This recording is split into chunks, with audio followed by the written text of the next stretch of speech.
नमस्कार मेरे प्यारे YouTube के साथियों, मैं हूं मिस्टर एक्स। तो सबसे पहले तो मैं आपसे ये पूछना चाहूंगा कि तंत्र मंत्र वाली वो 6 घंटे की स्टोरी आपने सुनी है या नहीं, और ये बताओ कि स्टोरी कमाल की थी या नहीं। खैर, अब आज मैं आपके सामने एक और बहुत ही कमाल की और ज़बरदस्त स्टोरी लेकर के आ चुका हूं। साथियों, आज की स्टोरी एक ऐसी डायन की है जो अपना बदला लेने के लिए किसी भी हद तक जा सकती है। और अक्सर आपने डायन के बारे में यही सुना होगा कि वो बहुत ज्यादा डरावनी दिखती है।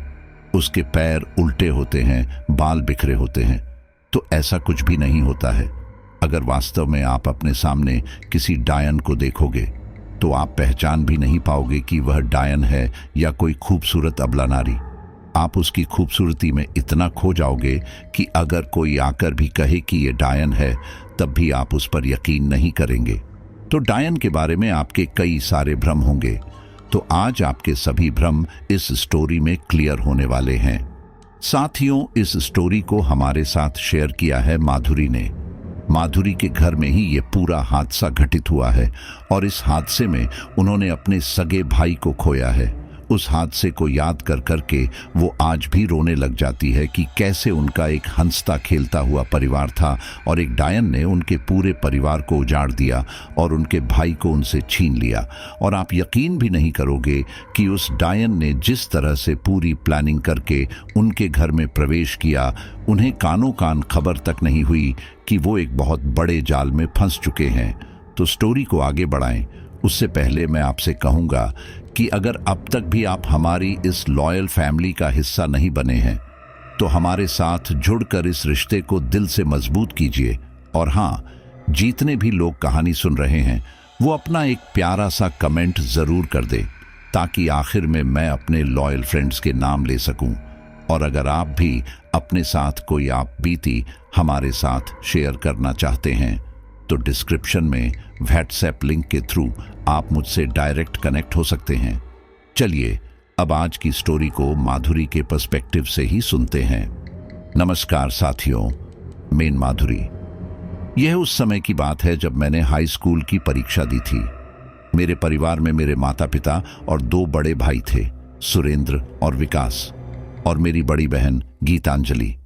वो मुझसे बस 2 साल ही बड़ी थी। परीक्षा देने के बाद मैं बहुत खुश थी क्योंकि मेरे बड़े भाई सुरेंद्र की शादी होने वाली थी और कुछ दिन बाद हमें घर बदलना था। नए घर की जाने की खुशी और भाभी के आने की खुशी में मुझे कोई सुध न रहती थी। 15 अप्रैल 2004 को घर में खुशी का माहौल, चारों तरफ मेहमान और शोर शराबा था। ऐसा प्रतीत होता था ये पल यही रुक जाए, लेकिन कौन जानता था कि ये आगे क्या होने वाला है। एक तरफ मेरे भाई को सेहरा पहनाया जा रहा है और उधर बारात में जाने के लिए सब लोग जल्दी जल्दी तैयार होते हैं। तभी पिताजी की आवाज लगती है, अरे क्या कल बारात लेकर चलनी है? चलो जल्दी, देर हो रही है। थोड़ी ही देर में सब भाभी जी को लेने निकल जाते हैं। हम कुछ यूं ही आधे रास्ते पहुंचे होंगे कि अचानक हमारी कार खराब हो जाती है। सब लोग कार से नीचे उतर जाते हैं। दोनों तरफ घना जंगल, चिड़ियों की चहचहाहट और सड़क पर एक एक करके ही गाड़ियां गुजर रही थीं। जंगल में कुछ अनहोनी का भी डर था। ड्राइवर और मेरे मामा जी का बेटा मैकेनिक देखने निकल गए। मामा जी ने कहा, बच्चों चिंता मत करो, कार जल्दी ही ठीक हो जाएगी, तुम लोग वापस जाकर कार में बैठो। मैं, मेरे काजिन, सुरेंद्र भाई और बुआ जी, हम सब कार में बैठ जाते हैं। तभी 2 बिल्ली तेज आवाज के साथ लड़ती हुई कार के पास आती है और हम लोग डर से उछल जाते हैं। मामा जी उनको भगाने लगते हैं। थोड़ी ही देर में मैकेनिक आ जाता है और कार ठीक करके जाने लगता है और कहता है, साहब यहाँ से जल्दी निकलने की कोशिश करिए, ये रास्ता ठीक नहीं है। शाम होते ही चोरों का खतरा बढ़ जाता है। मामा जी ने कहा, हाँ हम अब तक काफी आगे पहुंच जाते, लेकिन तुम्हें ही आने में देर हो गई। मेरी बुआ जी कुछ पुराने ख्यालात की हैं, इसलिए वो थोड़ा घबरा गई और बोली, हे भगवान, इस तरह शादी के दिन कार खराब होना, बिल्ली का आना और वो मैकेनिक की बातें, मेरा तो दिल घबरा रहा है, कुछ अनहोनी ना हो। सुरेंद्र ने कहा, अरे बुआ जी, क्या तुम भी? आजकल इन बातों को कौन मानता है, कुछ अशुभ नहीं होने वाला है।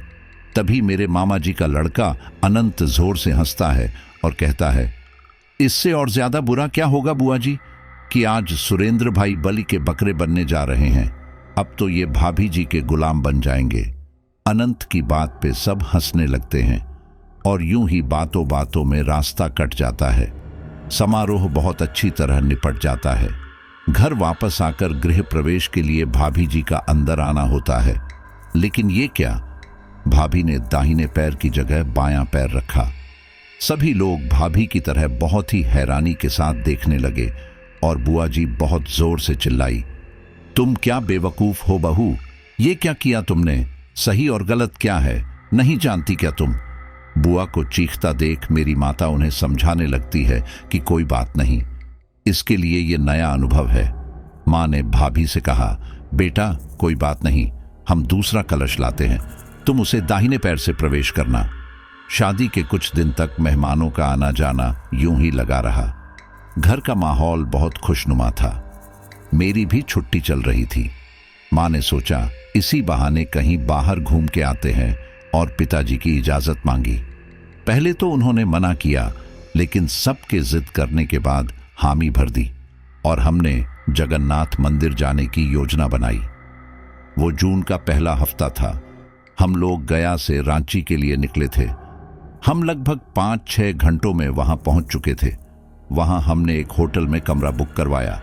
अब चूंकि शाम हो चुकी थी तो हम लोग खाना खाकर आराम करने अपने कमरे में चले गए, लेकिन भाभी काफी शाम तक होटल की बालकनी के बाहर झांकती रही, ना जाने किस सोच में डूबी। अगले दिन हम मंदिर के लिए निकले। मंदिर के बाहर एक ज्योतिषी बैठे लोगों का भविष्य देख रहे थे। माँ ने सोचा कि चलो मैं भी अपने बच्चों का भविष्य जानूं। ये सोच मेरी माँ उन ज्योतिषी के पास गई। इससे पहले मेरी माँ उनसे कुछ कहती, ज्योतिषी ने मेरे बड़े भाई सुरेंद्र को अपने पास बुलाया और बहुत बुलंद आवाज में कहा, बालक, तेरे ऊपर घोर विपत्ति आने वाली है। तू अपने विनाश के दिनों में कदम रख चुका है। मेरी माँ ये सुनकर घबरा गई और बोली, पंडित जी, ये आप क्या कह रहे हैं? अभी हाल ही में मेरे बेटे की शादी हुई है। आप इनके अच्छे भविष्य की कामना कीजिए। पंडित जी बोले, तथास्तु, लेकिन जो किस्मत में होना है वो कोई नहीं टाल सकता। पंडित जी की बात सुनकर हम बिना हाथ दिखाए ही अंदर मंदिर में दर्शन को चले जाते हैं। सभी देवी देवताओं के दर्शन करने के बाद हम खाना खाने के लिए एक ढाबे पे रुकते हैं। अचानक एक बूढ़ी औरत पीछे से मेरी भाभी को पकड़ के उल्टा सीधा बोलने लगती है और गाली गलौज करने लगती है। तभी एक ढाबे पे काम करने वाला लड़का उस औरत को वहां से भगा देता है और वो औरत इतना कहती हुई चली जाती है कि डायन, छोड़ दे इन लोगों को। शाम को जब हम वापस होटल आते हैं तो पिताजी सबसे पूछते हैं कि अब कल वापस चले या कहीं और घूमने जाना है, तो सब मना कर देते हैं। लेकिन तभी भाभी पापा से बोलती है कि यहाँ से थोड़ी ही दूर मेरी एक दूर की ताई जी का घर है, उनका फोन आया था। ताई जी को पता चला कि मैं रांची आई हुई हूं, तो उन्होंने मुझे अपने साथ कुछ दिन रहने को बोला है। अगर आप इजाजत दे तो मैं सुरेंद्र जी के साथ कुछ दिन उनके घर हो आऊं। पिताजी ने कहा, वो तो ठीक है बेटा, लेकिन सुरेंद्र के काम का नुकसान होगा। भाभी जी करुण भरी आवाज में बोली, जी कोई बात नहीं, मैं ताई जी को मना कर देती हूं। लेकिन मैं और दीदी ने पिताजी को बोला कि जाने दे उन्हें, नई नई शादी हुई है और काम तो जिंदगी भर होगा है। माँ ने हमारी बात का समर्थन किया तो पापा ने कहा, ठीक है चली जाओ, लेकिन अपने साथ माधुरी यानी कि मुझे भी ले जाना।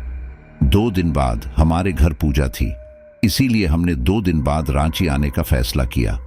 2 दिन बाद हम लोग भाभी के ताई के घर के लिए निकल जाते हैं। वो कोई 3 बजे के आसपास का समय रहा होगा जो हम लोग उनके घर के सामने एक ऑटो से उतरे।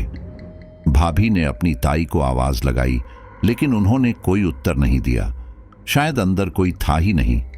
तभी एक छोटा 9-10 साल का बच्चा भाग के आता है और हांफते हुए बोलता है, दीदी, अम्मा ने बोला है आप लोग अंदर बैठ, उन्हें अभी एक आधा घंटा लगेगा वापस आने में। भाभी उस लड़के से पूछती है, ताई जी गई कहाँ हैं?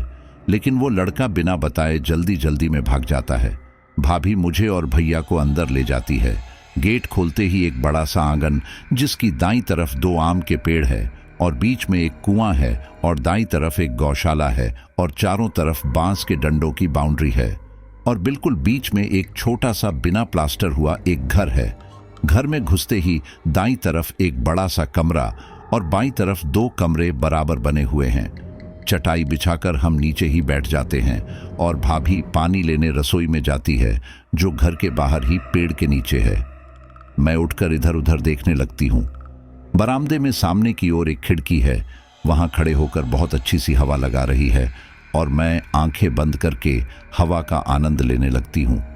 और जैसे ही मैं अपनी आंखें धीरे से खोलती हूँ तो अचानक ही एक भयानक सा चेहरा मेरे सामने होता है। मैं एकदम चिल्लाती हूँ, भैया एकदम से खड़े हो जाते हैं और तभी मैं बेहोश हो जाती हूँ। थोड़ी देर बाद जब मुझे होश आता है तो मेरे पास मेरी माँ की उम्र की एक औरत बैठी होती है।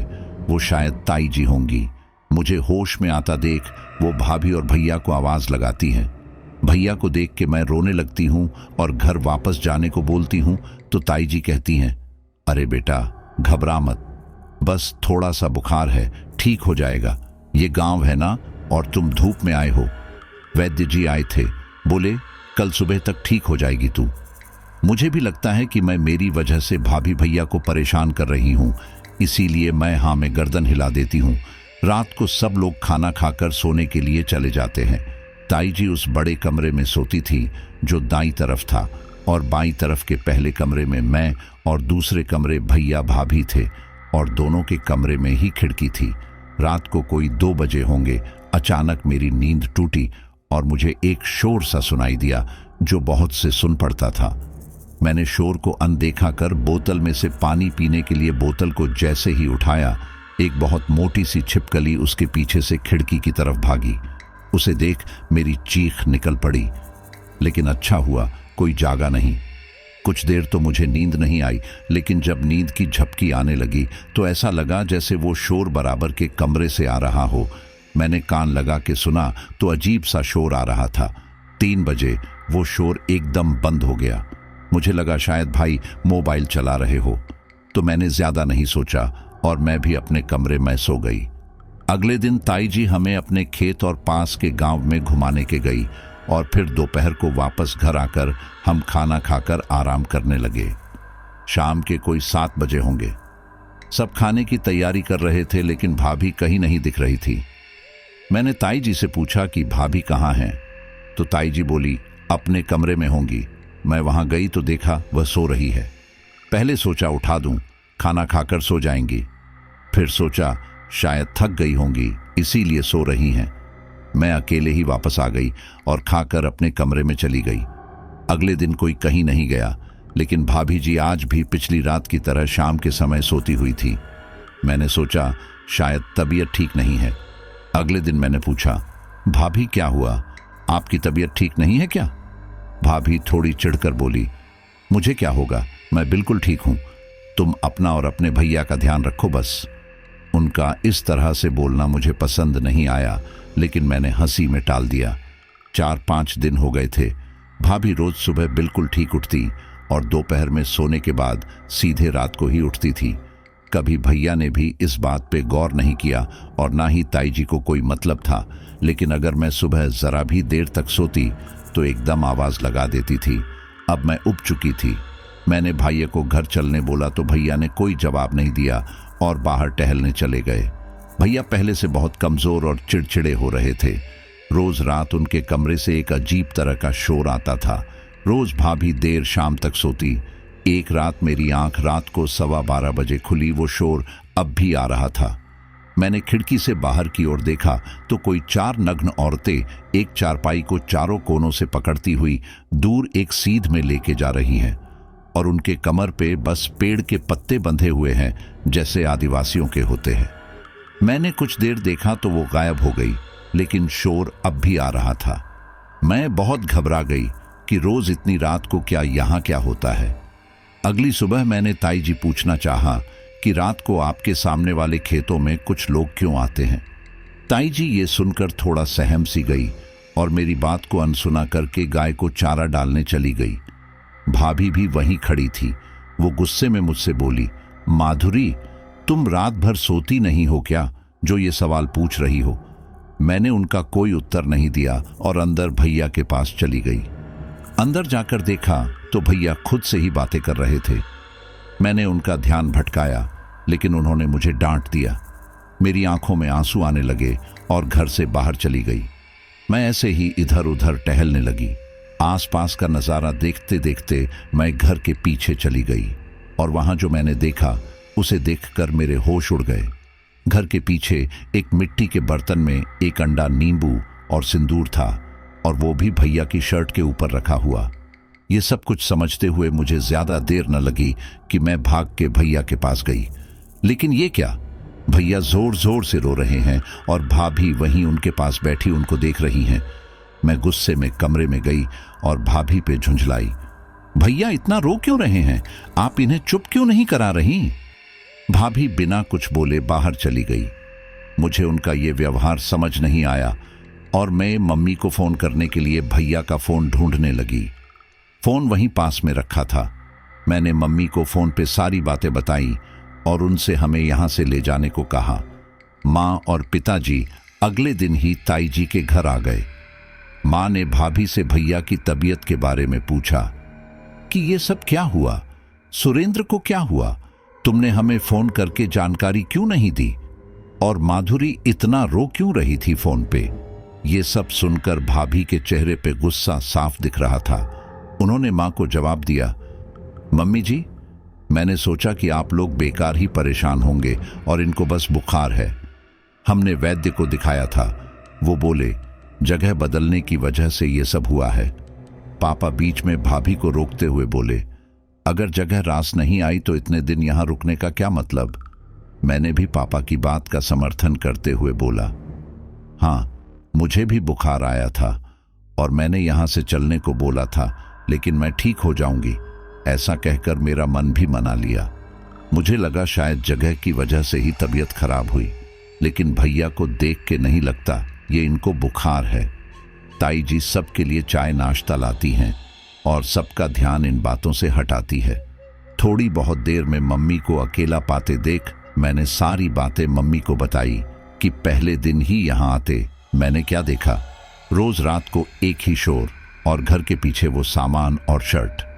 मम्मी थोड़ा घबरा गई, लेकिन ये सब पापा को बताने की हिम्मत ना हुई। उन्होंने सोचा कि हम कल ही सुरेंद्र को लेकर घर चले जाएंगे और अगले दिन जाने के लिए तैयार होने लगे। तभी भाभी आकर बोलती हैं, मम्मी जी, सुरेंद्र जी मना कर रहे हैं वापस घर जाने। ये सुनकर सब भाभी को घूरने लगते हैं। मम्मी भैया के पास जाकर उनसे पूछती हैं कि क्या हुआ, तुम मना क्यों कर रहे हो? तुम्हारी तबीयत ठीक नहीं है और मुझे लगता है यहाँ जितने दिन रहोगे बीमार ही रहोगे। मुझे माधुरी ने सब बताया है बेटा, तुम कैसी कैसी हरकतें कर रहे थे। भैया मम्मी की बात का कोई जवाब नहीं देते, बस मुंह फेर लेते हैं। पापा भी भाई को बहुत कहते हैं, लेकिन भैया नहीं मानते और वहीं रहने की जिद करते हैं।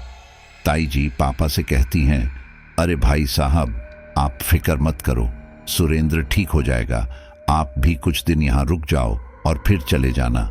लेकिन पापा किसी की एक नहीं सुनते। वो एम्बुलेंस बुलवा चुके होते हैं और हम अपने घर आ जाते हैं। भैया को हॉस्पिटल में एडमिट कराया गया। वहां उनकी सभी जांचें हुई और सारी रिपोर्ट्स भी नॉर्मल आई। डॉक्टर ने बस इतना ही कहा कि बुखार दिमाग पे चढ़ गया है, लेकिन दिन पे दिन भैया और भी कमजोर होते गए। हमने 2-3 डॉक्टर बदले, लेकिन कोई भी ठीक नहीं बताया पाया कि आखिर बीमारी है क्या। हॉस्पिटल का खर्चा भी बहुत आ रहा था, इसीलिए 1 महीने के बाद हम भैया को घर ले आए और घर पे ही दवाई दी जाने लगी, लेकिन कोई असर नहीं था। भैया की आंखें बिल्कुल अंदर चली गई और शरीर बिल्कुल हड्डियों का ढांचा रह गया। जब कोई रिश्तेदार उनको देखने आता तो भैया को पहचान ही नहीं पाता। मम्मी के मन में ताई जी के घर की बातें आती रहती थी, लेकिन हमारे पापा इन बातों पे ना तो यकीन करते थे और ना ही हमारे मुंह से ऐसी बातें सुन सकते थे। पापा शुरू से ही बहुत सख्त स्वभाव के थे और अगर इस बारे में उनसे कुछ कहते भी तो उल्टा हम सबकी ही डांट पड़नी थी, क्योंकि हमने ही बाहर जाने की जिद की थी। घर आने के 2-3 दिन बाद बुआ जी भी भैया को देखने आती है और उनके आश्चर्य की हद नहीं रहती। पूरे घर को सिर पे उठा लेती हैं, रोते हुए कहती हैं, हाय रे, क्या कर दिया मेरे बच्चे का? कैसा था, कैसा हो गया? कब ठीक होगा मेरा बच्चा? मम्मी और मेरी बहन उन्हें शांत कराती हैं और उनको बाहर बरामदे में लेके जाती है। उसी दिन शाम को मेरी मम्मी बुआ जी को सारी बात बताती हैं कि ताई जी के घर भैया के साथ क्या क्या हुआ। बुआ जी भी बहुत नाराज होती हैं, लेकिन वो मम्मी को आश्वासन देती हैं कि आप फिक्र ना करें, मैं कुछ करती हूँ। अगले दिन दोपहर में बुआ जी अपने साथ एक गुरुजी को लेकर आती है। वो सिद्ध प्राप्त थे। बुआ जी गुरुजी को भैया के कमरे में लेकर जाती हैं, लेकिन वहां बैठी भाभी गुरुजी को देखकर गुस्से भरी नजरों से बाहर आ जाती हैं। हम सभी उनके इस रवैये को देख और समझ रहे थे कि गुरुजी का यहाँ आना भाभी को बिल्कुल पसंद नहीं आया। गुरुजी भैया के पास बैठकर कुछ मंत्रों का जाप करते हैं और एकदम खड़े हो जाते हैं। गुरुजी बहुत तेज चाल से बाहर की तरफ निकलते हैं। उनको इस तरह से बिना कुछ बोले बाहर जाता देख मैं, मम्मी और बुआ जी उनके पीछे जाते हैं। गुरुजी का पीछा करते हुए हम देखते हैं कि वो हमारे घर के पीछे बगीचे में गए हैं और जमीन से एक पत्थर हटाते हैं। वो पत्थर बहुत अजीब सा था, जैसे कोई रत्न हो। गुरुजी वो पत्थर हटाकर छां लोहे की कील निकाल के देते हैं और पूछते हैं, घर में कितने सदस्य हैं? मम्मी जवाब देती हैं, 7 सदस्य। गुरुजी कहते हैं कि मैं अभी जा रहा हूं, कल सुबह आऊंगा, और वह मम्मी को 7 अभिमंत्रित धागे देते हैं और कहते हैं कि यह सभी के हाथ में बांध देना। गुरुजी के जाने के बाद ही भाभी एक सूटकेस लेकर बरामदे में आती है और बोलती है, मम्मी जी, मैं कुछ दिनों के लिए अपने मायके जा रही हूं। ये सुनकर हम लोग चौंक जाते हैं कि अचानक कैसे और अकेले। मम्मी जी भाभी से कहती हैं, ये कोई समय है जाने का? तुम्हें पता है ना कि सुरेंद्र को तुम्हारी जरूरत है और तुम मायके जा रही हो। भाभी जी कहती हैं, तो और क्या मम्मी जी, इस घर में क्या हो रहा है कोई मुझे कुछ बताता ही नहीं। तभी बुआ ही गुस्से से बोलती है, तुम्हें बताने की जरूरत ही क्या है, ये सब तुम्हारा किया धरा ही तो है। मम्मी और मैं बुआ जी को चुप कराते हैं, लेकिन बुआ हमारी नहीं सुनती है और भाभी को उल्टा सीधा बोलना शुरू कर देती हैं। आज मुझे बोलने दो, जब से ये लड़की आई है तब से सुरेंद्र की तबीयत खराब है। अपशगुन है ये लड़की। मुझे तो ये रिश्ता शुरू से ही पसंद नहीं था, लेकिन क्या करे, भैया के आगे किसी की चलती कब है। इतनी खरी खोटी सुनाने के बाद भाभी रो पड़ती हैं और तभी पापा भी आ जाते हैं और भाभी को रोता हुआ देख पूछते हैं कि क्या हुआ, ये क्या ड्रामा लगा रखा है। पापा भाभी से पूछते हैं, क्या हुआ अंबिका, तुम रो क्यों रही हो, और ये सूटकेस, तुम कहीं जा रही हो क्या? भाभी रोती हुई बोलती हैं, पापा जी, मुझे नहीं पता था कि आप सब लोग मुझे मनहूस समझते हो। बुआ जी को ऐसा लगता है सुरेंद्र जी मेरी वजह से बीमार हैं। पापा बुआ जी को गुस्से में घूरते हैं और भाभी को अंदर जाने को बोलते हैं, लेकिन भाभी भी जिद करके बैठी थी कि वो नहीं रुकेगी। बुआ जी अपनी सफाई में कुछ बोलने की कोशिश करती हैं, लेकिन पिताजी उनकी कुछ नहीं सुनते और भाभी को समझाकर रुकाने की कोशिश करते हैं, पर भाभी नहीं रुकती और कहती हैं कि अगर मैं मनहूस हूं तो इस घर में मेरा कोई काम नहीं, और गुस्से में सूटकेस उठाकर चली जाती हैं। भाभी के जाते ही पापा गुस्से में अपने कमरे में चले जाते हैं। रात में मम्मी पापा के लिए खाना लेकर जाती हैं और उन्हें सारी बात बताने का फैसला करती हैं। मम्मी पिताजी को ताई जी के घर की बातें विस्तार से बताती हैं, लेकिन पिताजी उनकी बातों पर विश्वास नहीं करते और बोलते हैं कि आज के ज़माने में ऐसी बातें कौन मानता है, और अगर ऐसा कुछ है भी तो अंबिका का इसमें क्या दोष, तुम उसे बातें क्यों सुना रहे थे? मम्मी जी उनका जवाब देती हैं, यही तो मुझे समझ नहीं आ रहा है, सुरेंद्र तो उसका पति है।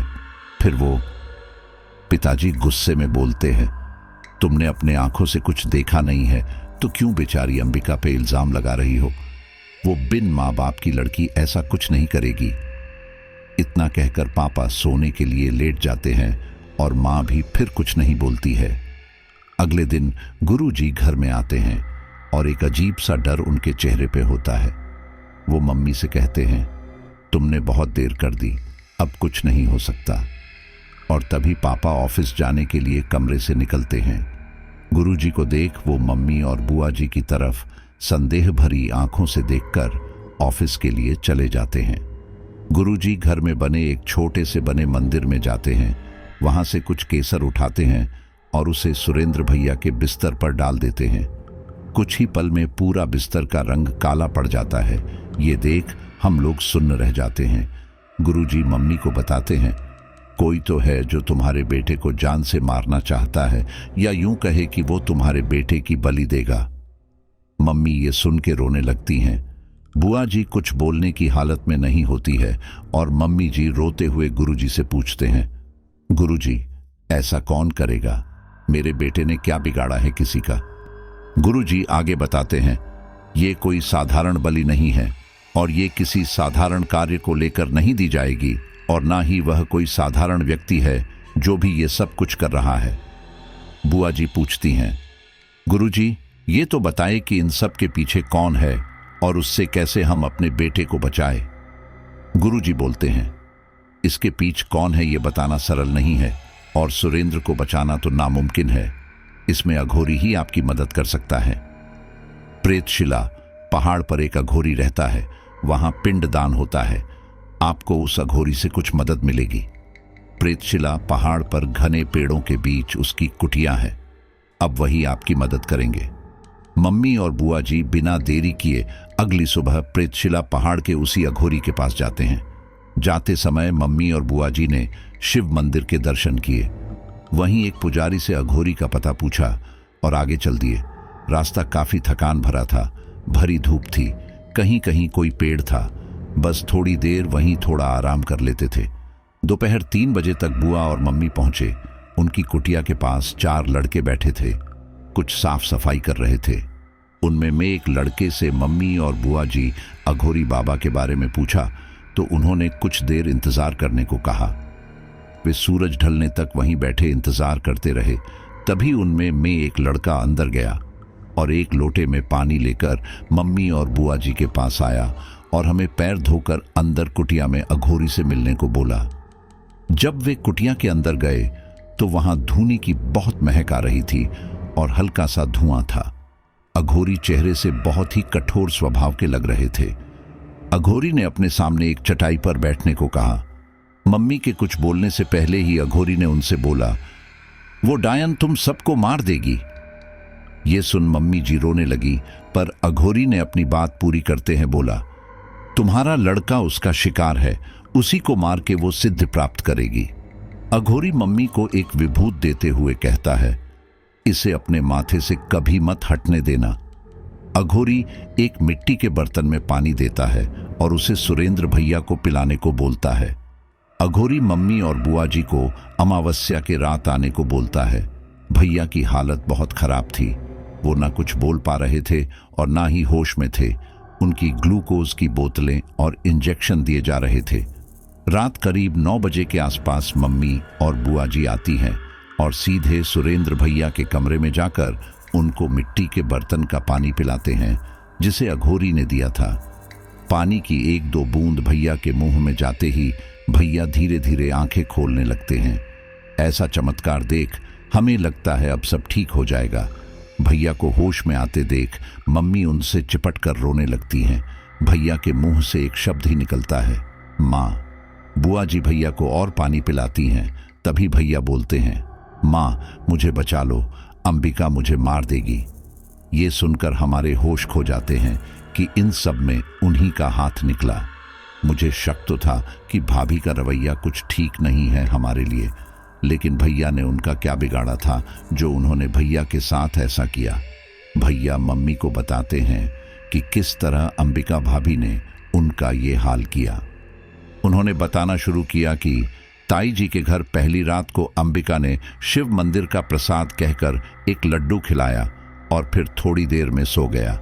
फिर जब आधी रात को मेरी आंख खुली तो मैंने खुद को एक नदी के किनारे रेत पे पड़ा हुआ पाया। मुझे एक उल्टी चारपाई पर लेटा रखा था और 4 औरतें मेरे चारों घूम रही थी। मैंने उठने की कोशिश की तो मेरा सिर बहुत बाहरी हो रहा था। मैं उठ ही नहीं पाया। उन 4 औरतों को जब मैंने पहचानने की कोशिश की तो उनमें से एक औरत अंबिका थी। वो औरतें कुछ मंत्र पढ़ रही थी, मेरे चारों ओर चक्कर लगा रही थी। उनकी आवाज सुनते सुनते मेरा सिर दर्द से फट रहा था। मैंने अपनी आंखें बंद कर ली। मेरे अंदर इतनी हिम्मत नहीं थी कि मैं उठ के वहां से आ सकूं।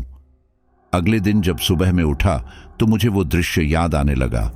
मुझे लगा कि बुरा सपना था, लेकिन रोज मेरे साथ यही हुआ जितने दिन हम लोग ताई जी के घर रहे। मैंने जब भी चाहा कि अंबिका से इस बारे में अगले दिन बोलूं, लेकिन पता नहीं क्यों मैं कह नहीं पाता था। मुझे रोज एक नदी के किनारे ले जाया जाता था। मुझे बांधा नहीं गया था, फिर भी शरीर बंधा हुआ लगता था। एक दिन मेरे अपने बिस्तर के सिरहाने सिर के पास अजीब सी गंध आ रही थी। मैंने नीचे झांक कर देखा तो एक मांस का टुकड़ा पड़ा था। मैंने ताई जी को बताया तो उन्होंने वो मांस का टुकड़ा फेंक दिया, लेकिन अगले 2 दिन भी फिर उतने ही बड़ा वैसे ही मांस के टुकड़े दिखे। ताई जी ने फिर फेंक दिया और उसके बाद मुझे नहीं पता क्या हुआ। ये सब सुन के हमारे होश उड़ गए। भैया के साथ इतना कुछ हो गया और हमें खबर तक नहीं हुई।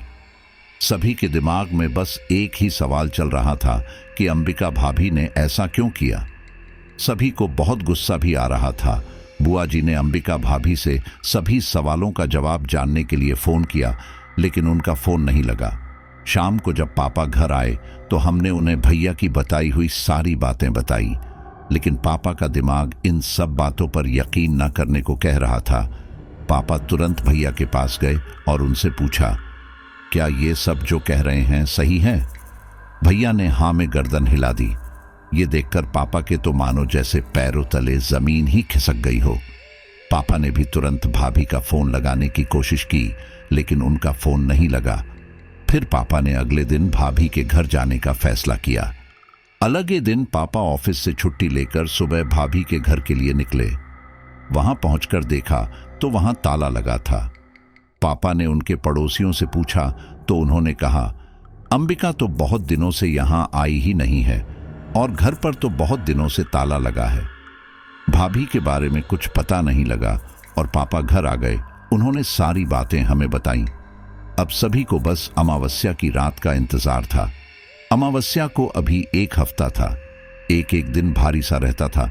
दिल में बेचैनी रहती थी, क्या होगा, कैसे होगा, अघोरी बाबा अब क्या बताएंगे। ये सब बातें घर के सभी लोगों के दिमाग में रहती थी। 2 दिन बाद मेरी बड़ी बहन और भाई विकास भी दिल्ली से आने वाले थे। वो दोनों वहां दिल्ली यूनिवर्सिटी में पढ़ने के लिए गए थे। जब उन्हें भैया की हालत के बारे बताया तो उन्होंने घर आने का सोचा, लेकिन पापा ने मना कर दिया। लेकिन उन दोनों ने पापा को बिना बताए आने का फैसला कर लिया। 2 दिन भी बस चिंता में निकल गए और फिर तीसरे दिन सुबह ही दीदी और विकास घर आ पहुंचे और मम्मी उनको देखकर रोने लगी। हम सबका दिल भर आया। कुछ दिन पहले तक घर में कितनी खुशियां थीं और आज अचानक। पापा ने दीदी से कहा, तुम लोगों को मना किया था घर आने के लिए, तुम लोगों की पढ़ाई का नुकसान नहीं होगा। बुआ जी दीदी और भैया का साथ देते हुए बोलती हैं, भैया बच्चों को मैंने ही बुलाया है, सुरेंद्र याद कर रहा था इन्हें। इस बात पर पापा ज्यादा कुछ नहीं बोले और नाश्ता करके अपने ऑफिस चले गए। गीतांजलि दीदी और विकास भैया ने जब भैया को देखा तो वे भी हैरान रह गए भैया को देखते ही, लेकिन शायद ये सब किस्मत में था। अंबिका भाभी से भी कोई कांटेक्ट नहीं हो पा रहा था क्योंकि वो अनाथ थी, तो उनके जानने वालों या उनके रिश्तेदारों को भी हम जानते नहीं थे और जिन्हें जानते थे उनसे पता किया तो वो भी अंबिका के बारे कुछ नहीं जानते थे।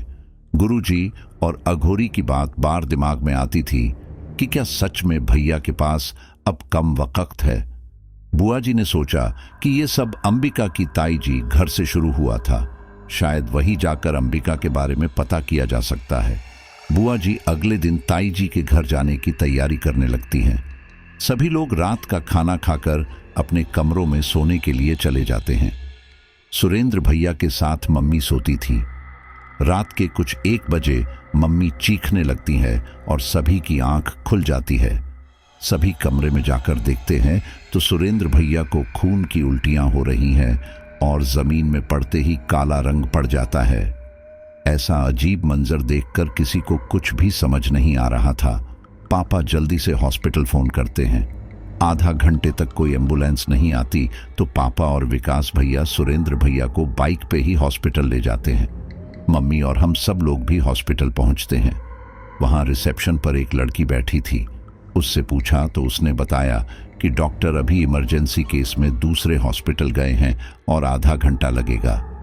किसी को कुछ भी समझ नहीं आ रहा था, लेकिन पापा उस लड़की से सुरेंद्र भैया को एडमिट करने को बोल देते हैं और भैया को आईसीयू वार्ड में भर्ती करा दिया जाता है। भैया कुछ बोल नहीं रहे थे और उल्टियां भी बंद हो गई थी, लेकिन नर्स किसी को अंदर नहीं जाने दे रही थी। सभी के मन में बेचैनी थी।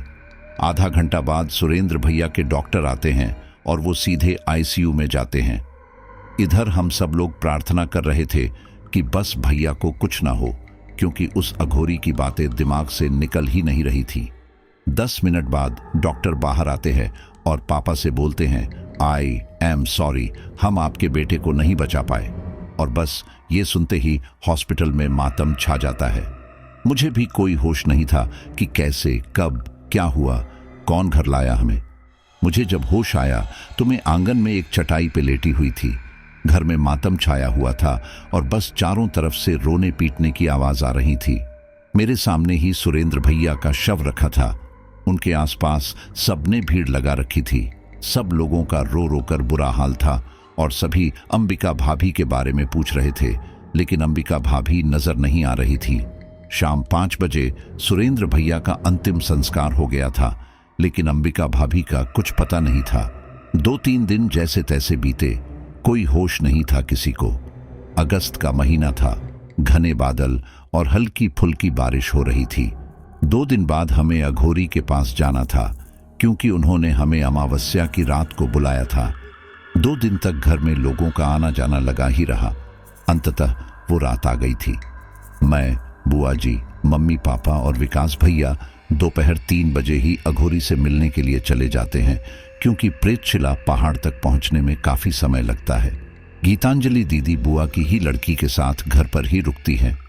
कभी धूप, कभी बादल में हम लोग उस अघोरी की कुटिया तक शाम 6 बजे तक पहुंच जाते हैं। वहां उनके 2 शिष्य हमें बाहर बने चबूतरे पे बैठने को कहते हैं।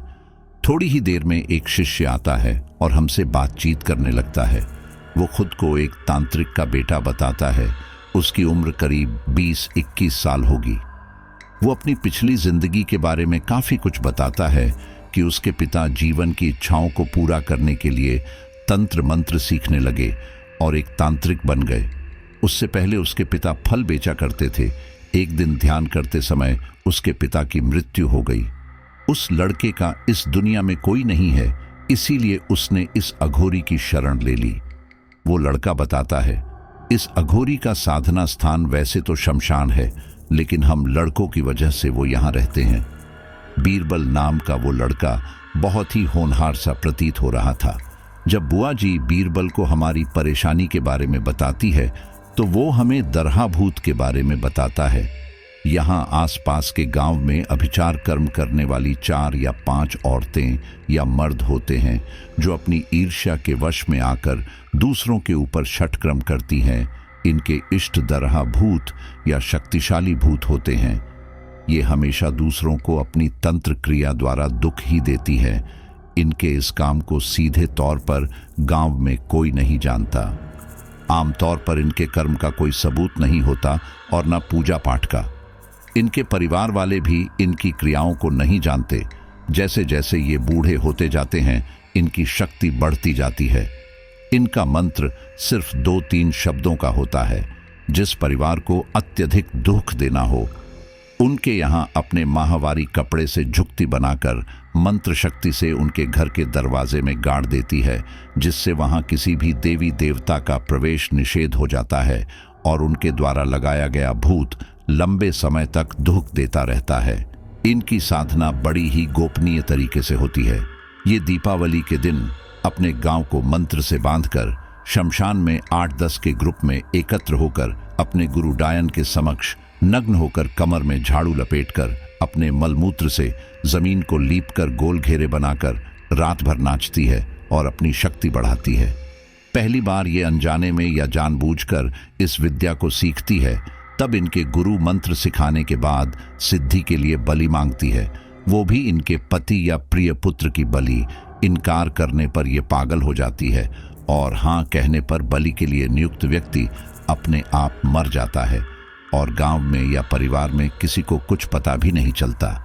इनकी सिद्धि होने के बाद ये पेड़ पौधों, पालतू जानवर, पक्षी आदि पर प्रयोग करना प्रारंभ कर देते हैं और बाद में मनुष्यों पर प्रयोग करते हैं। बहुत सी डायन इस विद्या को सीखना नहीं चाहती है क्योंकि इनका भविष्य अत्यंत दुखदायी, कष्टप्रद होती है। ये बात गांव के सभी लोग जानते हैं, किंतु जो सीनियर या बुजुर्ग डायन होते हैं उन्हें अपना चेला बनाना अति आवश्यक होता है। स्वयं की मृत्यु से पहले 4 या 5 चेला बनाना उनकी मजबूरी होती है, नहीं तो उनके इष्ट भूत स्वयं को बहुत तंग करते हैं। इसलिए वो ऐसे स्त्री या पुरुष को चुनती है जिनके अंदर ईर्ष्या की भावना बहुत ज्यादा हो, या अपने ही परिवार के किसी सदस्य को चुनती है। उन्हें अपने वश में करके अपने साथ घुमाती फिराती है और 4-5 मंत्र सिखा देती है। इस तरह से चेला बनाने की प्रक्रिया शुरू हो जाती है। इसके अलावा वो कम उम्र की अपने ही परिवार की 1 या 2 लड़की के ऊपर शक्तिपात कर देती है ताकि उस लड़की का जितने साल बाद भी विवाह हो। उसके बाद लड़की के ऊपर अपने आप की गुण विद्या जागृत होने लगते हैं। सपने में मंत्र और विधि मिलने लगती है और इस तरह से डायन बनने की प्रक्रिया होती है। साधारणतया हम लोग सोचते हैं कि डायन एक अत्यंत खतरनाक, काली और कुरूप दिखने वाली बुढ़िया होगी, जैसा कि टीवी सीरियल में हम देखते हैं, जबकि हकीकत में ऐसा कुछ नहीं है। डायन तो अत्यंत सुंदर, खूबसूरत, गोरी, काली, 18-20 साल की या 50-100 साल की भी हो सकती है। BA या AMA पढ़ी लिखी या अनपढ़ भी हो सकती है। नौकरी पेशा वाली या गृहिणी भी सकती है। किसी बहन, माँ, भाभी, पत्नी कोई भी हो सकती है। इनकी कोई विशेष पहचान नहीं होती। आज जो साधारण स्त्री है 1 साल बाद डायन बन जाए और किसी को पता भी न चले, ऐसा भी होता है। ये सब सुनकर हमारे होश उड़ जाते हैं और हम अंबिका भाभी के बारे में सोचने लगते हैं, कहीं वो भी तो डायन ही नहीं। तभी एक लड़का अंदर से आता है और हमें अघोरी के पास जाने को बोलता है। हम लोग अंदर जाते हैं। अघोरी हमसे कहता है, तैयार हो तुम लोग? हमें कुछ समझ नहीं आता कि ये क्या बोल रहे हैं। तभी बुआ जी अघोरी से पूछती हैं, जी बाबा, हम समझे नहीं। अघोरी ने कहा, शमशान में जाने के लिए तैयार हो? हमने एक दूसरे के चेहरे देखे और फिर हाँ में सिर हिला दिया। हम लोग अघोरी और बीरबल के पीछे पीछे चलने लगते हैं। हम लोग प्रेतशिला पहाड़ से नीचे की ओर जाना शुरू करते हैं, लेकिन वो रास्ता अलग था जहां से हम आए थे। हमारे मन में एक अजीब डर था कि अंधेरी रात और हम लोग शमशान जा रहे हैं। एक पल को मेरे मन में ये डर आया कि क्या इस अघोरी पे यकीन करना ठीक है, क्योंकि आजकल ढोंगी बाबा भी बहुत होते हैं। वो सिर्फ पैसे के लिए कुछ भी करते हैं। लेकिन पिछले दिनों जो कुछ भी हुआ उससे भी इनकार नहीं किया जा सकता। रास्ते में अघोरी बताते हैं कि डायन को मारा नहीं जा सकता क्योंकि उसने सिद्धि प्राप्त कर ली है। बुआ जी अघोरी से पूछती हैं, हमने डायन का क्या बिगाड़ा है और वो हमारी बहू के वेश में क्यों आई? गर्जती हुई आवाज के साथ अघोरी बोलता है, मूर्ख, क्या तुझे अभी तक नहीं पता अंबिका और डायन का क्या रिश्ता है? बीरबल ने कहा, अंबिका ही डायन है। मम्मी ने एकदम बुआ जी के हल्के से कंधे पे थपकी मारी, क्योंकि हम लोगों को अंदेशा तो था ही अंबिका भाभी के लिए, लेकिन कभी खुद सामने से ऐसा कुछ करते नहीं देखा था। सुरेंद्र भैया ने ही बताया था जो भी उनके साथ हुआ था। बीरबल के मुंह से अंबिका भाभी का नाम सुनते ही हमें यकीन हो गया कि अंबिका भाभी ऐसे ही गायब नहीं हुई। आगे वो अघोरी बताता है, डायन लोगों के गुण को परमानेंट नष्ट नहीं किया जा सकता है। इनसे हर व्यक्ति डरता है और नफरत करता है। इनकी मौत अत्यधिक दर्दनाक और कष्टदायी होती है। इनकी आयु अत्यधिक लंबी होती है। इसके अलावा ये दूसरों की उम्र चुराकर बहुत लंबी उम्र तक जीते हैं। जैसे जैसे ये बूढ़ी होती है वैसे वैसे इनकी शक्ति बढ़ती जाती है। इस तरह के कार्य करने व मर्द को डैया कहा जाता है, किंतु डायन की संख्या डैया से 3 गुना तक होती है। डायन अत्यधिक चालाक और शातिर होती है। एक वरिष्ठ डायन के ऊपर मारण क्रिया करना बहुत ही कठिन है। कोई उच्च कोटि का अघोरी ही कर सकता है, क्योंकि इनका इष्ट भूत 24 घंटा इनकी सुरक्षा करता है और इनका पिंड 24 घंटा बंधा रहता है। उस पर भी ये हर पल सतर्क रहते हैं। इसके अलावा इनके परिवार के किसी सदस्य पर भी कोई तांत्रिक क्रिया या मारण क्रिया नहीं कर सकता, चाहे कहीं भी रहें, क्योंकि इनका पिंड भी हमेशा बंधा रहता है। इनके हर पल की खबर डायन को इष्टभूत देता रहता है। वह एक कर्ण पिशाचिनी की तरह कार्य करता है। इसी कारण डायन के परिवार बेफिक्र और खुशी खुशी रहते हैं। उनकी खेती बाड़ी और गाय बैल सभी पूरी तरह सुरक्षित रहते हैं। एक डायन दूसरे डायन के परिवार वालों को भी दुख नहीं पहुंचा सकती और किसी साधारण परिवार के ऊपर की गई तांत्रिक क्रिया को बिल्कुल ठीक नहीं कर सकती है। ये सिर्फ दुख देने का काम कर सकती है, ठीक करने का काम नहीं कर सकती है। किंतु हाँ, स्वयं के द्वारा की गई तांत्रिक क्रिया को स्वयं अपनी इच्छा से जब चाहे तब ठीक कर सकती है। किंतु ऐसा वो जब तक स्वयं पर बहुत ज्यादा दबाव न पड़े तब तक बिल्कुल नहीं करती। ये उन्हीं परिवार वालों को दुख देती है जो धार्मिक, आध्यात्मिक और सीधे साधे हों। उन परिवार वालों से डरती है जो क्रिमिनल प्रवृत्ति के हों। एक डायन के पास परिवार को बर्बाद करने के लिए हजारों तरीके होते हैं। एक डायन के तांत्रिक क्रिया का आजीवन कोई सबूत नहीं मिलता, ना ही प्रत्यक्ष कोई प्रमाण मिलता है। यदि कोई किसी को डायरेक्ट डायन कह दे तो वो बिना गवाह के भी कानून का सहारा ले सकती है और कहने वाले के खिलाफ कड़ी कानूनी कार्यवाही हो जाती है। गांव के लोग चाहकर भी इनका कुछ नहीं बिगाड़ सकते। हाँ, निरंतर किसी न किसी से चुपके चुपके इन पर मारण क्रिया करवाते रहते हैं, इसी उम्मीद से कि शायद किसी का कोई असर हो जाए। कभी कभी तो किसी किसी का किस्मत भूले भटके साथ दे भी देता है और डायन की मृत्यु हो जाती है। ये सब सुनने में काफी अजीब था, लेकिन फिर भी इन बातों पे यकीन करने के अलावा कोई दूसरा रास्ता नहीं था। रात करीब 2 बजे हम शमशान पे पहुंचते हैं। वहां आसपास कोई नहीं होता। अघोरी बाबा एक हवन कुंड रखते हैं और उसके चारों ओर सिंदूर से अभिमंत्रित गोले खींचकर हमें उसमें बैठने को कहते हैं। अपने और बीरबल के लिए भी ठीक ऐसा ही गोला बनाकर उसमें बैठ जाते हैं। अघोरी अपने सामने एक प्लेट में 6 सोने के सिक्के जैसे कोई यंत्र रखते हैं और 15-20 मिनट तक अपना ध्यान करते हैं। फिर उस यंत्र में अपने आप ही धुआं उठता है और एक जोरदार आवाज के साथ वो पलट हवा में उछल जाती है और अघोरी बाबा वो यंत्र अपने हाथ में ले लेते हैं। उन यंत्र पे वो कुछ मंत्र पढ़ते हैं और मम्मी, पापा, बुआ, भैया और मुझे देकर बोलते हैं, ये डायन सुरक्षा कवच है, इसे अपने पास रखना। फिर अंबिका क्या, कोई भी डायन या भूत प्रेत तुम लोगों का कुछ नहीं बिगाड़ सकता। हम लोग उस कवच को चूमते हैं और एक धागे में करके अपने हाथों में बांध लेते हैं। बीरबल अपनी जगह से उठकर आता है और हम सभी के माथे पर विभूत लगाता है। तभी तेज हवा चलने लगती है। बारिश का मौसम तो था ही, लेकिन काले घने बादल उस शमशान के माहौल को और भी डरावना बनाते हैं।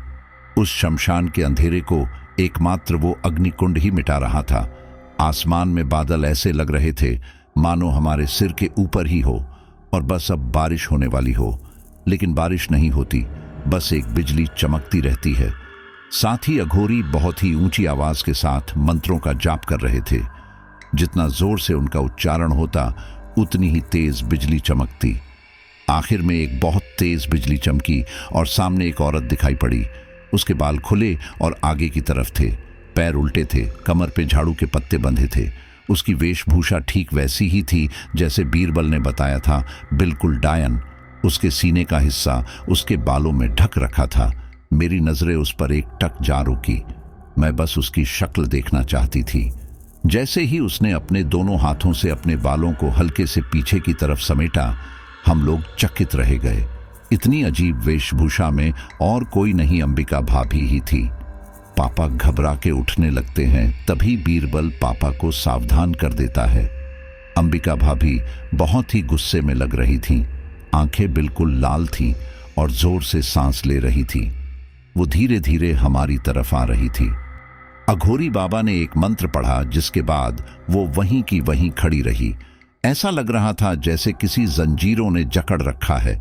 अघोरी बाबा अंबिका भाभी से कहते हैं, ऐ पिशाचनी, क्या चाहती है तू? इन लोगों ने तेरा क्या बिगाड़ा है? तूने इनके बेटे की बलि क्यों दी?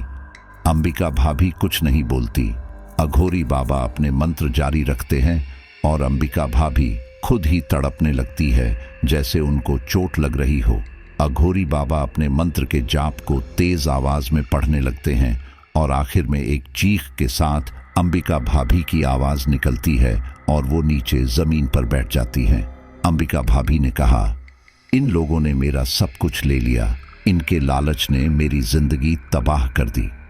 हम लोग एक दूसरे की तरफ देखने लगते हैं कि ये क्या कह रही है, हमने इनकी जिंदगी कैसे खराब की। अंबिका भाभी आगे बोलती है, सागर कुमार। ये नाम सुनकर पापा के चेहरे के हाव भाव उड़ जाते हैं और अंबिका भाभी जोर जोर से हंसने लगती है। अंबिका भाभी ने कहा, कुछ याद आया तुझे गौरीशंकर? क्या किया था तूने उनके साथ? सभी पापा की तरफ देखते हैं इसका जवाब जानने के लिए, लेकिन पापा बस घबरा रहे होते हैं। आगे अंबिका भाभी रोने लगती है और एकदम चीख के बोलती है, नहीं छोड़ूंगी किसी को भी। तूने मेरा पूरा परिवार मिटा दिया, मैं भी तुझे और तेरे परिवार को मिटा दूंगी। और जोर जोर से हंसने लगती हैं। अघोरी अंबिका भाभी से कहता है, अभी इन्हें छोड़ दे, वरना जो तेरा गुरु है, जिसने तुझे डायन बनाया है, उसे भी मार दूंगा मैं। ये बात सुनकर अंबिका भाभी और जोर से हंसती है और कहती है, तू क्या मरेगा मुझे? क्या तू नहीं जानता कि अब मैं सिद्धि प्राप्त कर चुकी हूं?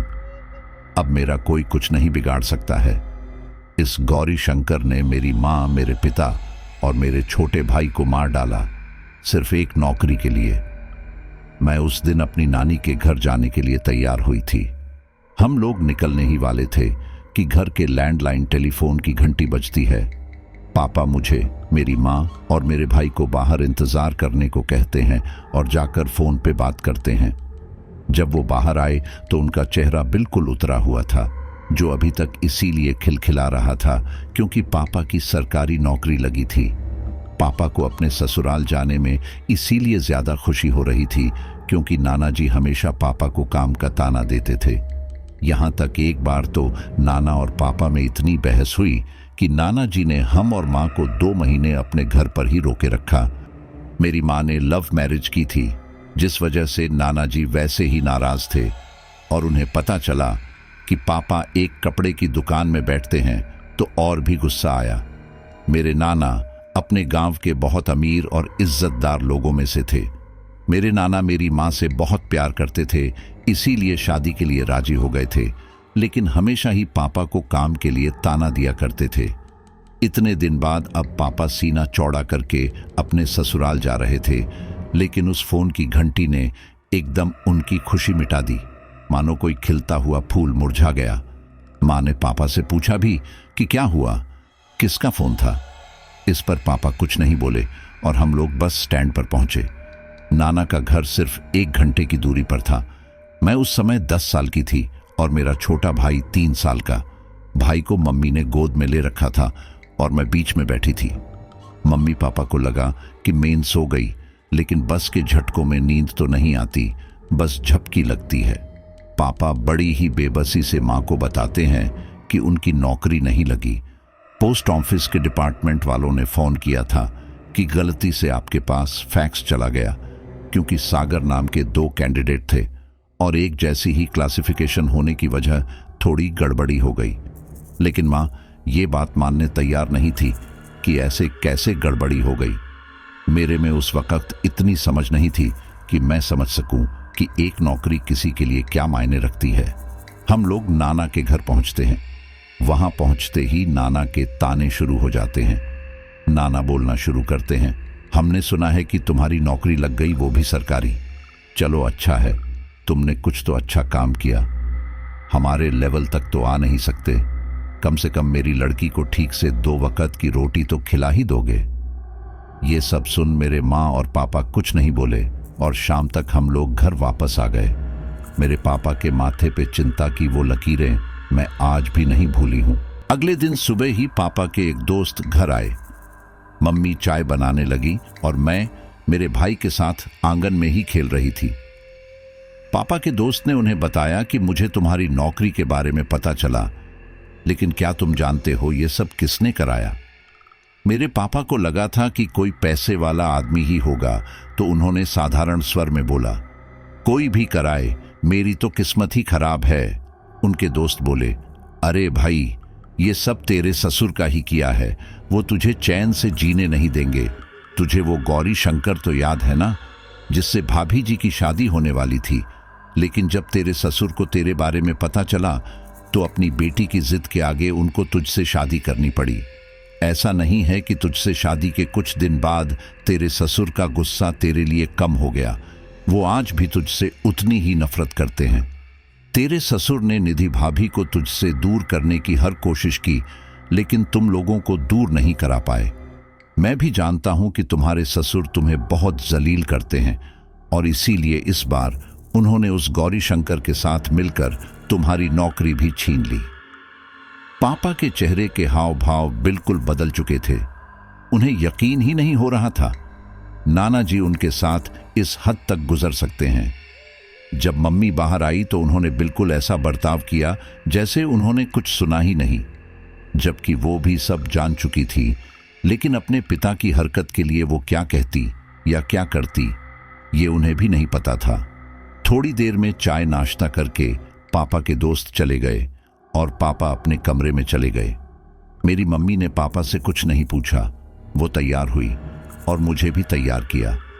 घर से निकलते वक्त बस पापा से इतना कहा कि यही बाजार तक जा रही हूं, और हम घर से निकल गए। मम्मी नाना के घर पहुंची और जाते ही उन पर बरस पड़ी। पिताजी, क्या मिल गया आपको हमारे साथ ऐसा करके? हमने शादी के बाद भले ही परेशानी झेली, लेकिन आपसे तो कभी मदद को नहीं कहा। तो फिर आपने हमारे साथ ऐसा क्यों किया? आप हमारी मदद ना कर सके तो हमारे साथ बुरा क्यों किया? ये कहते कहते मेरी माँ बहुत रोई। नानी ने उन्हें बहुत समझाया कि आराम से बैठ के बात कर ले, लेकिन मेरी माँ का गुस्सा उस दिन 7वें आसमान पे था। वो किसी की नहीं सुन रही थी। आंखों से आंसू बह रहे थे और बस बोले जा रही थी। नाना ने मेरी माँ से कहा, देख बेटी, मैं तेरा भला चाहता हूँ। वो सागर तेरे किसी भी तरह लायक नहीं है।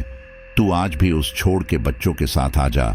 मैं आज भी तुझे अच्छे से रख सकता हूँ। तेरी शादी गौरी शंकर से करा दूंगा। वो बहुत अच्छा लड़का है और आज भी तुझे पसंद करता है। उसे तेरे दोनों बच्चों से कोई परेशानी नहीं है और वो हमारी बराबरी का लड़का है। ये सुनकर मेरी माँ को और भी गुस्सा आने लगा कि उनके पापा के मन में इतना झैर है और गौरी शंकर के बारे ये सब सोचते हैं, जबकि गौरी शंकर को सिर्फ नाना की दौलत से प्यार था। बस इतना सुनते ही मेरी माँ 1 मिनट भी वहां नहीं रुकी और वहां से घर आ गई। जब हम घर पहुंचे तो देखा कि अंदर से दरवाजा बंद है और आंसू के रोने की आवाज आ रही है। मम्मी ने पापा को बहुत आवाज लगाई, लेकिन पापा ने दरवाजा नहीं खोला। जब मम्मी को कुछ अनहोनी का शक हुआ तो पड़ोस से एक अंकल को बुला के लाई और दरवाजा टुड़वाया और देखा कि बरामदे में पापा पंखे से फांसी लगा के लटके पड़े हैं और आंसू नीचे बैठा रो रहा है। इतने में ही आसपास के और लोग भी आ गए। जल्दी जल्दी पापा को नीचे उतारा और अस्पताल लेकर गए। मुझे मेरी माँ ने आंसू के साथ घर पर रहने बोला। थोड़ी देर बाद अस्पताल से एम्बुलेंस में पापा सफ़ेद चादर में लिपटे हुए आए और मेरी माँ बहुत बुरी तरह रो रही थी। साथ ही साथ पीछे से पुलिस वालों की गाड़ियाँ आईं और उन्होंने घर की छानबीन की तो उन्हें एक कागज़ का टुकड़ा मिला जिस पर पापा के हस्ताक्षर थे और उसमें पापा ने लिखा था कि निधि, मुझे माफ़ कर देना। तुम दोनों बच्चों को किसी अनाथालय में देकर गौरी शंकर से शादी कर लेना। मैं जिंदगी से हार चुका हूँ। मुझे लगा था शादी के बाद सब ठीक हो जाएगा, लेकिन हालात बिगड़ते चले गए। मैंने सोचा था कि एक खुशहाल जिंदगी तुम्हें दूंगा, लेकिन मैं हार गया। मैं जानता हूं कि तुम अपने पापा से बहुत प्यार करती हो और तुम दोनों के प्यार के बीच में मैं आ गया, लेकिन अब और नहीं। तुम खुश रहो। पुलिस वाले अंतिम संस्कार कराकर मम्मी को पुलिस स्टेशन आने बोलते हैं, लेकिन मम्मी कोई केस दर्ज नहीं कराती क्योंकि वो जानती थी कि उनके पापा का कोई कुछ नहीं बिगाड़ सकता। पापा की मौत के 1 हफ्ते बाद नाना जी पहली बार हमारे घर आए थे। वो भी सिर्फ माँ को इस बात के लिए राजी करने कि वो गौरी शंकर से शादी कर लें, लेकिन मम्मी ने उनको खरी खोटी सुना दी और सब लोगों की भीड़ इकट्ठा होने लगी। नाना जी अपनी बेइज्जती देख वहां से इतना कहकर चले जाते हैं, मुझे लगा था कि तेरी अक्ल ठिकाने आ जाएगी, लेकिन तू चाहती ही नहीं कि तेरे बच्चों की जिंदगी सुधरे। तेरा मन हो तो घर आ जाना। गौरी शंकर तुझे और तेरे बच्चों को अपनाने को आज भी तैयार है। मम्मी रात दिन बस रोती रहती। आस पड़ोस के लोग आते और मम्मी को समझा बुझा के जाते कि गौरी शंकर से शादी कर ले। घर में इतनी परेशानी आ गई थी कि एक वक्त का खाना मिलना मुश्किल होता था। कहीं काम करने जाती तो उनको यही कहकर समझा दिया जाता कि अपने पापा के घर वापस लौट जाओ, सब ठीक हो जाएगा। आखिर में सब लोगों की बातों में आकर मेरी माँ गौरी शंकर से शादी करने के लिए राजी हो जाती है। आखिर में मेरी माँ गौरी शंकर से शादी के लिए राजी हो गई और वापस नाना की घर जाने का फैसला किया। नाना जी मम्मी और हमें देखकर बहुत खुश हुए और वो ये भी समझ गए थे कि मेरी मम्मी ने फैसला उनके हक में ही किया। बिना कुछ पूछे वो जल्दी जल्दी हमारा स्वागत करने लगे। नानी ने जल्दी से खाना पानी दिया। मैंने और मेरे भाई ने पेट भरकर खाना खाया, क्योंकि हमने बहुत दिन से पेट भर खाना नहीं खाया था। उसी रात नाना जी ने गौरी शंकर अंकल को घर पर बुलाया और मम्मी से अकेले में जाकर कुछ बात की। मैं नहीं जानती कि उनके बीच क्या बात हुई, बस मैं अपनी माँ को दूर से रोता हुआ ही देख सकती थी। अगले 2 दिन बाद मेरी मम्मी की गौरी शंकर अंकल से शादी होने वाली थी। मेरी माँ इस शादी से बिल्कुल भी खुश नहीं थी, लेकिन मेरे नाना का जैसा सपना पूरा हो रहा हो, वो ऐसे खुश थे। 2 दिन बाद रात में सिर्फ घर घर के लोग थे और पंडित जी को बुलाया गया था शादी के लिए। लेकिन उस दिन नाना के चेहरे पर खुशी के साथ कुछ तनाव भी दिख रहा था। शादी का मुहूर्त रात 9 बजे का था। करीब 8 बजे मेरी माँ मेरे भाई आशु को नाना जी कमरे में सुला रही थी। मैं उनके बिल्कुल ठीक सामने बरामदे में बैठी हुई फूलों की माला जड़ रही थी और सबको देख भी रही थी कि कैसे सब लोग जल्दी जल्दी कर रहे हैं। कोई फलों की टोकरी ला रहा है तो कोई पूजा का सामान। तभी मैं देखती हूँ कि गौरी शंकर अंकल बहुत गुस्से में ऊपर से आ रहे हैं और मेरे नाना जी उनके पीछे पीछे आ रहे हैं।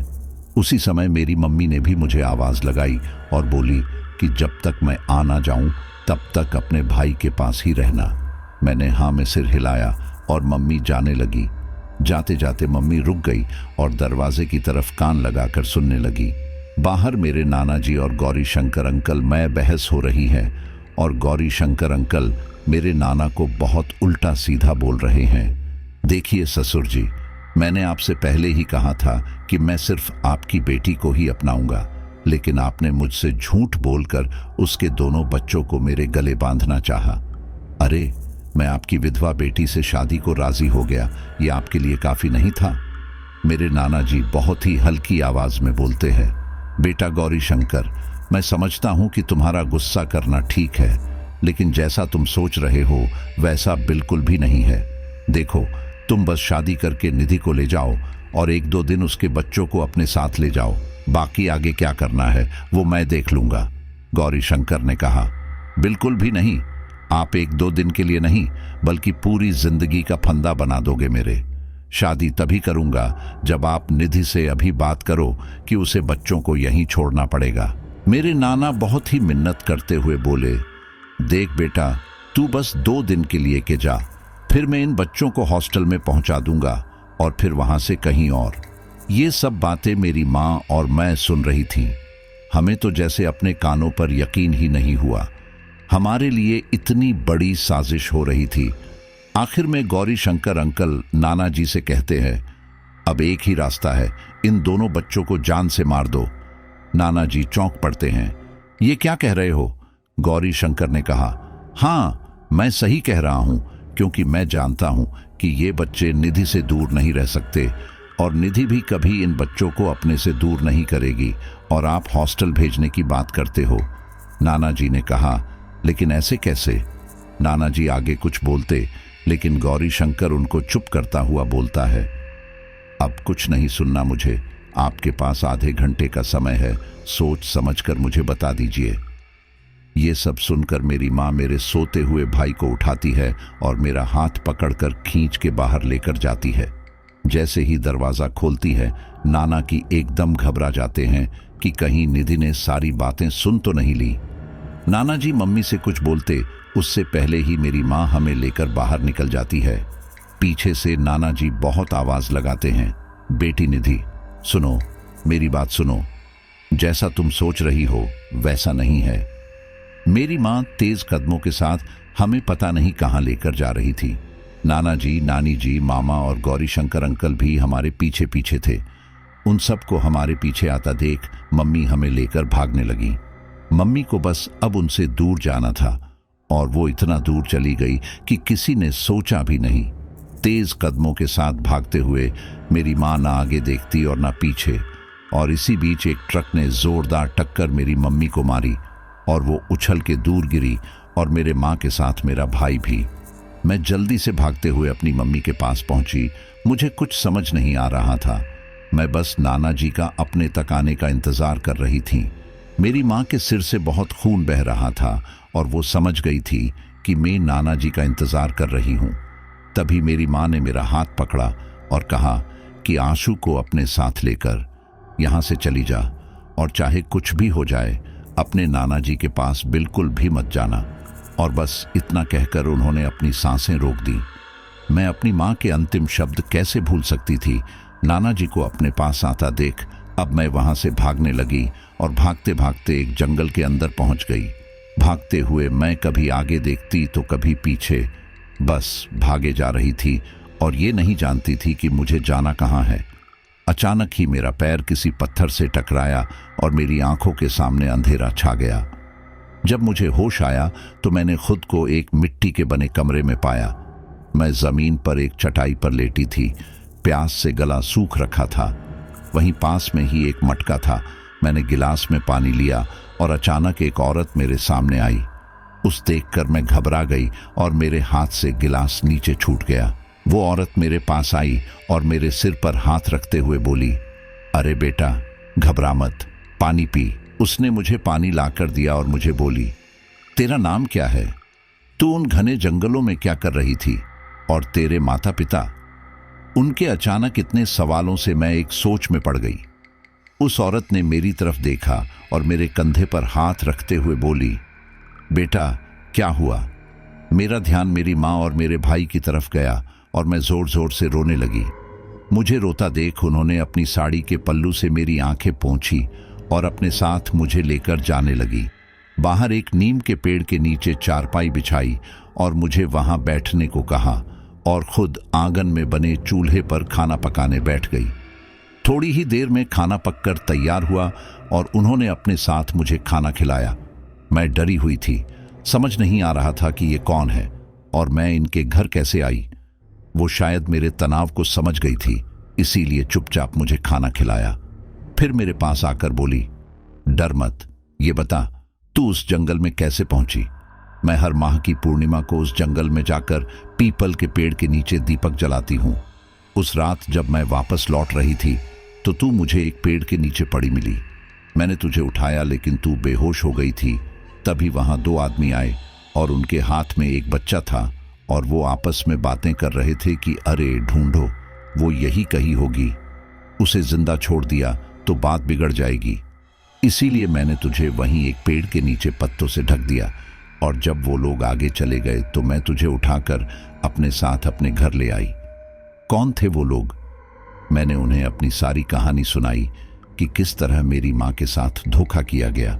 मेरी सारी बातें सुनकर उन्हें भी बहुत गुस्सा आया। उन्होंने मुझे पुलिस के पास ले जाने को कहा तो मैंने मना कर दिया क्योंकि पुलिस भी मेरे नाना जी की बातें ही मानती। मेरी स्थिति को गंभीर समझते हुए उन्होंने मुझे अपने साथ रखने का फैसला किया और तब से मैं उन्हीं के साथ रहने लगी और उनको मैं ताई जी कहती थी। एक दिन मैंने उनको नदी के किनारे कुछ तंत्र मंत्र करते देखा तो उसके बारे में मैंने उनसे पूछा तो उन्होंने मुझे कुछ नहीं बताया। मैं अक्सर ही अपने माता पिता के बारे सोचकर मायूस होती थी। ताई जी हर तरह से मेरा ध्यान बांटने की कोशिश करती थी। कभी कभी तो मुझे अपने माँ बाबा की इतनी याद आती थी कि 2-3 दिन तक मैं खाना ही नहीं खाती थी। फिर एक दिन उन्होंने मुझसे अपने तंत्र मंत्र करने की बात का खुलासा किया। शायद मेरी गंभीर हालत देखते हुए उन्होंने मुझे बताया कि तुम्हें बदला लेना चाहिए अपने परिवार की मौत का, या सब कुछ भूलकर आगे बढ़ो। मैं अपनी जिंदगी में आगे नहीं बढ़ पा रही थी इसीलिए मैंने इस गौरी शंकर से बदला लेने की सोची और मैं कामयाब भी रही थी। लेकिन इसकी ये बहन माधुरी, इसने मेरे की कराए पर पानी फेर दिया, पीछे पीछे परछाई की तरह रही। इतना कहते ही अंबिका भाभी जोर जोर चीखने लगी। अघोरी उस पर कुछ पीले रंग की विभूत जैसी कोई चीज फेंकता है और अंबिका भाभी बेहोश हो जाती हैं। इससे आगे वो लगभग आधे घंटे तक कोई मंत्र का जाप करता है और फिर बीरबल से अंबिका भाभी के बाल काटने को बोलता है। बीरबल अपनी जगह से उठकर उसके बाल काट कर ले आता है। अघोरी उन बालों को किसी द्रव्य में डुबोकर अग्निकुंड में डाल देता है और हमें बताता है इस डायन की साधना पूरी होने में अभी 3 दिन बाकी हैं, क्योंकि एक बलि लेने के बाद अमावस्या की रात को इन्हें अपनी पूजा को पूरा करना होता है और अमावस्या में 3 दिन बाकी हैं। डायन को खत्म नहीं किया जा सकता, लेकिन तुम लोगों का भाग्य तुम्हारे साथ है। मैं इसे अपने कब्जे में कर लूंगा, क्योंकि इसकी साधना अभी अधूरी है। ये सुनकर हम सभी को बहुत सुकून मिलता है और हम वहां से अघोरी के दिए हुए सुरक्षा कवच लेकर चले जाते हैं और पहले के जैसे जीवन जीने की कोशिश करते हैं। फिर भी मन में एक डर था जो आज भी कायम है। जिंदगी में इतना तो पता चल गया था कि अगर हम किसी के साथ बुरा करते हैं तो वो बुराई लौट कर वापस आती ही है, कम या ज्यादा।